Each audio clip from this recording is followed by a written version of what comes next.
अस्सलाम वालेकुम dear students, कैसे हैं आप सब लोग। Welcome to the Base Academy. बच्चों, मैं हूं आपका फिजिक्स इंस्ट्रक्टर अदील अख्तर और आज हम डिस्कस करने जा रहे हैं फर्स्ट ईयर फिजिक्स के चैप्टर नंबर 8 से स्पीड ऑफ साउंड का सेकंड लेक्चर। इससे पिछले लेक्चर में हमने स्पीड ऑफ साउंड कैलकुलेट की न्यूटन पॉइंट ऑफ व्यू से और हमने देखा कि उसमें एरर आ रहा था। अब इस एरर को करेक्ट किया लेप्लास ने और इसे हम लेप्लास करेक्शन के नाम से याद करते हैं।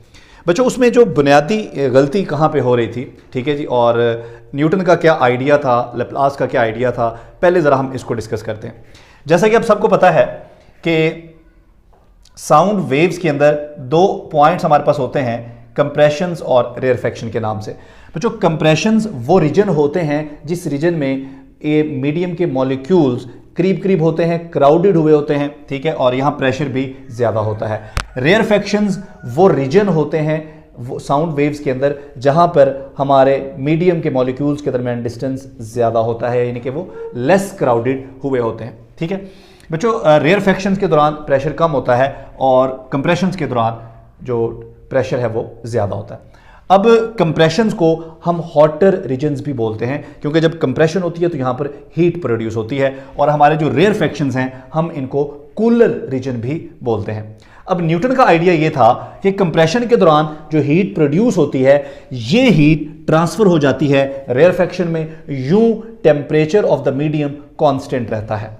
लेकिन लेप्लास ने कहा कि ये कंप्रेशंस और रेयरफेक्शन इतने रैपिड, इतनी तेजी के साथ होते हैं कि हीट को इतना टाइम नहीं मिलता कि वो कंप्रेशन से रेयरफेक्शन की तरफ, यानी कि वो कूलर रीजन्स की तरफ ट्रैवल करे, जिसके नतीजे में ओवरऑल टेम्परेचर जो है हमारे मीडियम का वो इंक्रीज हो जाता है। इसका मतलब ये हुआ कि ये फिर आइसोथर्मल प्रोसेस तो नहीं है, बल्कि ये एडियाबैटिक प्रोसेस है जिसकी वजह से हीट को टाइम नहीं मिल रहा कि वो ट्रांसफर हो सके। तो ये बेसिकली एडियाबैटिक प्रोसेस है। अगर ये एडियाबैटिक प्रोसेस है तो हमारा बॉयल्स लॉ एक नई शक्ल इख्तियार कर लेगा और वो नई शेप क्या होगी, वो हमारे पास होगी PV gamma is equal to constant. ठीक है बच्चों, ये जो गैमा है ये रेशो है specific heat at constant pressure to specific heat at constant volume. ठीक है, तो बच्चों अगर प्रेशर को हम इंक्रीज करते हैं तो वो हो जाएगा P प्लस डेल P, और ऐसा करने से वॉल्यूम में जो कमी आएगी that will be V minus del V, और ये गैमा जो है ये हमारा एज इट इज़ आ गया। बच्चों, अब यहाँ से हम कॉमन निकाल सकते हैं। अगर हम यहाँ से V कॉमन निकाल लें, ठीक है, तो यहाँ बचेगा 1 और यहाँ बचेगा डेल V ओवर V, और ओवरऑल जो पावर है हमारी वो क्या है, गैमा है, जबकि यहाँ हमारे पास है P प्लस डेल P और यहाँ पे PV गैमा। सो हम एक्चुअली इंटरेस्टेड हैं ये वाला पोर्शन जो है इसको हम सॉल्व करें। तो सबसे पहले ये देखें, V की पावर गैमा हो जाएगी तो ये हमारे पास बन जाएगा PV gamma is equal to P plus del P, और उसके साथ हमारे पास V गैमा यहाँ से आ गया V गैमा, और साथ में हमारे पास है 1 minus del V over V और उसकी पावर गैमा। बच्चों, अब ये V गैमा जो है दोनों साइड से कैंसिल हो जाएगा, सो हमारे पास बच गया P is equal to P plus del P और multiply by 1 minus del V over V की पावर गैमा। सो हम इस वाले पोर्शन में इंटरेस्टेड हैं, इसको हम सॉल्व करें। इसको सॉल्व करने के लिए हम बायनोमियल थ्योरम को इस्तेमाल कर सकते हैं। उसके मुताबिक 1 प्लस, अगर हमारे पास यहाँ पे x है और यहाँ प्लस है, यहाँ 1 है, अगर इसकी पावर n हो तो ये बराबर होगा 1 plus n x plus n into n minus 1 over 2 factorial into x square, और प्लस हमारे पास हायर टर्म्स हैं जिनको हम निगलेक्ट कर सकते हैं। बच्चों, अब इसी फार्मूले के मुताबिक, इसी बाइनोमियल थ्योरम के मुताबिक अगर मैं इस वाले रिलेशन को एक्सपेंड करूं तो क्या बनेगा, ये हमारे पास आ जाएगा 1 minus del V over V की power gamma is equal to 1। बच्चों देखें यहाँ प्लस है लेकिन यहाँ माइनस है, तो प्लस करके हम ये माइनस जो है इसको ऐसे अंदर ब्रैकेट में लिख सकते हैं।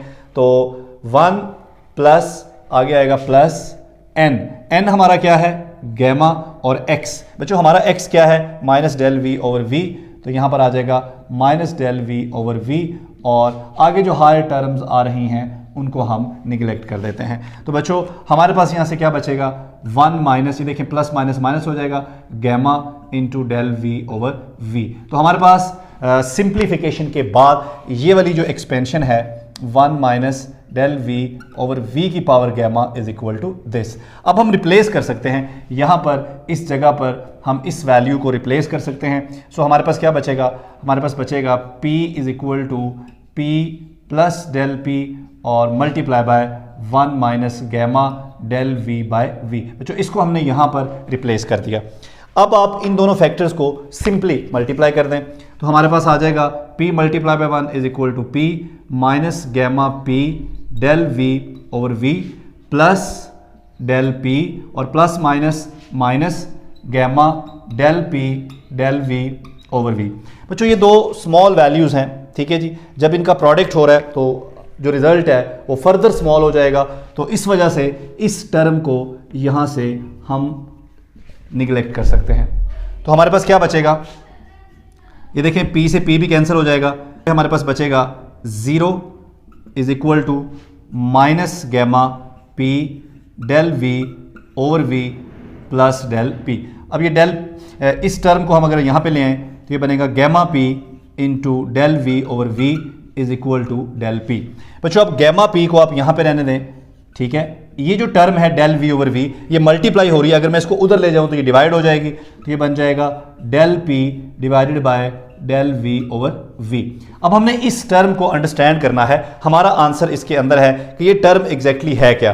बच्चों ये देखें डेल P जो है चेंज इन प्रेशर, ये यहाँ पे स्ट्रेस का काम कर रहा है, और नीचे क्या है ये देखें change in volume over original volume, तो ये स्ट्रेन है। तो बच्चों स्ट्रेस ओवर स्ट्रेन ये किसके बराबर है, स्ट्रेस ओवर स्ट्रेन हमारा बराबर होता है मॉडुलस ऑफ इलास्टिसिटी। इसका मतलब है कि हमारा जो मॉडुलस ऑफ इलास्टिसिटी है ये किसके बराबर आ गया, ये गैमा P के बराबर आ गया। अब यहां से हम वापस जा सकते हैं स्पीड ऑफ साउंड के फार्मूले की तरफ। तो स्पीड ऑफ साउंड का बच्चों फार्मूला क्या है, स्पीड ऑफ साउंड का फार्मूला है हमारे पास under root modulus of elasticity, ठीक है जी, डिवाइडेड बाय डेंसिटी।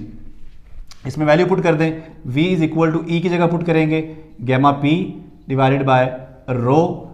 बच्चों ये जो गैमा है इसकी वैल्यू अगर हम यहाँ पर पुट करें और P और डेंसिटी की वैल्यू पुट करें जैसा कि हमने न्यूटन के फार्मूले में पुट किया था, तो हमारे पास जो आंसर आएगा, ठीक है, क्योंकि गैमा जो है इसकी वैल्यू हमारे पास क्या है 1.4 और उसके साथ ये P ओवर रो को हम अलग कर लें, तो सिंप्लीफिकेशन पर हमारे पास जो रिजल्ट आएगा वो आएगा पर सेकंड, ठीक है। अब आपको पता है कि जो एक्सपेरिमेंटल वैल्यू थी हमारे पास स्पीड ऑफ साउंड की वो है 332 मीटर पर सेकंड। इसका मतलब है कि वेरी वेरी क्लोज, ठीक है, इतना कम एरर है कि हम कह सकते हैं कि अप्रॉक्सीमेटली हमारा आंसर बिल्कुल ठीक आ गया है। क्लास ने कहा कि ऐसा नहीं है, temperature of the medium constant नहीं रहेगा बल्कि ओवरऑल टेम्परेचर इंक्रीज करेगा, इस वजह से आप इसे आइसोथर्मल प्रोसेस नहीं कह सकते। इस आइडिया के साथ जब लैप्लास ने काम किया तो आप देख रहे हैं कि आंसर जो है वो बिल्कुल करीब करीब बिल्कुल एग्जैक्ट आप कह सकते हैं, थोड़ा बहुत इतनी बहुत कम एरर है ये।